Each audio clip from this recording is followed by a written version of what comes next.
පිත්තාශය ගල් ඇතිවීම එහෙම නැත්නම් ගෝල් ස්ටෝන්ස් මේ ඊටාම සුලභ තත්ත්වයක්. මේක ඔබට දැනෙන්නේ ඔබගේ උදර ප්‍රදේශයේ ඊටාම තද වේදනාවක් විදිහට. සමහරවිට මේ වේදනාව ඔබගේ කොන්දේ පිටුපස ප්‍රදේශයටත් යන්න පුළුවන්. ඒ වගේම මේ වේදනාවට සමාන වේදනාවක් එන්න පුළුවන් අනිත් රෝගත් තිබෙන්න පුළුවන්. ગેස්ට්‍රයිටිස් එහෙම නැත්නම් ඔබගේ අග්න්‍යාශයේ ඇති වෙන ප්‍රශ්න මේ විදිහට ඔබට දැනෙන්න පුළුවන්.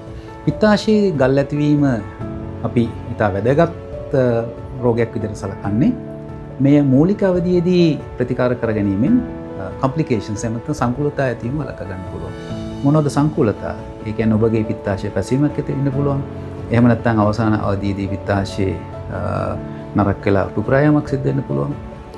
ඉතින් ඇත්තටම මුල් අවධියේදී පිත්තාශයේ ඇති වෙන ගල් අපි සොයාගත්තොත් එහෙම නැත්නම් ඩයග්නෝස් කරගත්තොත් ඒකට මූලික අවධියේදීම ප්‍රතිකාර කරන්න පුළුවන්.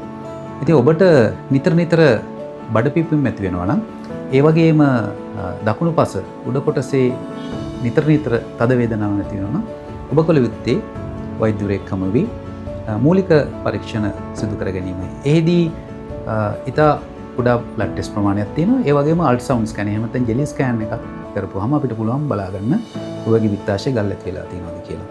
ඉතින් පිත්තාශය ගල් වලට අපි ට්‍රීට් කරන ක්‍රම දැන් සිදු කරන්නේ ලැප්‍රොස්කෝපි ක්‍රමයෙන්. ඒ කියන්නේ කීහෝල් සර්ජරිස් ඉතා කුඩා කැපුම් සිදු කර පිත්තාශය කීහෝල් ක්‍රමයට ඉවත් කිරීම.